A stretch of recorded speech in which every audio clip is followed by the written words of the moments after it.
Siapa yang kenal Hanung adalah salah satu pengarah namanya sangat besar di Indonesia. Beliau ada syarikat iaitu Syarikat Dapur Filem. Dan Hanung Bramantyo adalah pengarah filem yang membuat filem Kartini yang terbaru, yang buat filem Perempuan Berkalung Sorban, yang membuat filem Tanda Tanya, filem Cinta Tapi Beda dan juga filem Soekarno. Ini adalah semua hasil tangan pengarahan Hanung Bramantyo. Dan juga filem Syurga Yang Tak Didudukan 2 dan juga Habibie dan Ainun 2 iaitu Rudy Habibie. Apa yang menarik tentang Hanung, kalau anda semua perasan, kalau anda sudah dah follow dia, saya mula follow Hanung Bramantyo adalah bila tengok Perempuan Berkalung Sorban. It was amazing story how mengangkat tentang isu feminism dan patriarkism, iaitu seorang perempuan yang tidak mahu untuk pergi menjadi seorang isteri, tapi beliau mahu duduk di sebuah pondok belajar, dapatkan ilmu dan menjadi seorang pemimpin. Hanung Bramantyo dalam banyak filmnya adalah, of course, dia banyak bercerita tentang pluralism, tentang perbezaan agama, tentang toleransi. Semua filem tu kita boleh tengok, oh ini filem Hanung, yes, ada karya dia, ada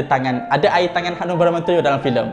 Contoh kalau kita ambil filem Rudy Habibie, iaitu Habibie dan Ainun kedua. Rudy Habibie ada satu scene yang mungkin kalau anda perasan, satu scene yang tak perlu ada pun tak apa, iaitu ketika mana Habibie masuk, dia tidak rasa tenang tapi dia mahu bersolat, berdoa kepada Tuhan. Dan akhirnya Habibie pergi ke gereja dan dia kata ini adalah tempat yang paling suci, paling tenang untuk aku bersamamu ya Tuhan. It was amazing idea that Hanung Bramantyo cuba untuk bawakan, iaitu tentang bagaimana kita patut menghormati agama lain dan gereja adalah sebuah tempat suci seperti mana kita mempercayai masjid adalah tempat suci bagi kita. Dan yang kedua adalah contoh kita tengok pada filem Kartini, bagaimana apabila Kartini tanya kepada Kiai, apakah surah pertama, dan mereka membincangkan tentang surah Iqra, bacalah. Dan Kartini tanya, apakah sebenarnya Tuhan memberitahu bahawasanya hanya lelaki boleh untuk belajar dan perempuan hanya duduk di rumah dan menurut saja? Maksudnya dalam sejarah tidak ada pun Kartini membincangkan tentang surah Iqra.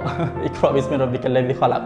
That was idea Hanung. Macam mana Hanung cuba nak memberi kepada penonton bahawasanya apa-apa saja ianya bermula dengan surah Iqra, bacalah dengan nama Tuhanmu. Jadi apa saja perubahan yang ingin dibuat di atas dunia ini maka bermula dengan knowledge. Dan contoh filem-filem beliau yang kontroversi yang lain adalah Tanda Tanya dan juga Cinta Tapi Beda. Filem Tanda Tanya adalah filem Hanung Bramantyo tahun 2011, filem yang mengetengahkan persoalan antara umat Islam di Indonesia, orang Kristian dan juga Buddha. Hanung cuba mengangkat bahawasanya kita boleh untuk duduk dalam sebuah negara yang berbilang kaum, berbilang bangsa, tapi hidup aman, damai dan harmoni dengan satu syarat, iaitu saling menghormati dan saling menerima. Dan menerima itu adalah menerima sepenuhnya, tak perlu ada sanksi. Ini adalah gagasan-gagasan idea dalam filem-filem Hanung Bramantyo. Dan yang paling dahsyat adalah filem Cinta Tapi Beda. Filem Cinta Tapi Beda yang diarah oleh Hanung adalah bagaimana cinta oleh seorang Islam dan cinta oleh orang Kristian, diorang mahu berkahwin, tetapi tidak boleh untuk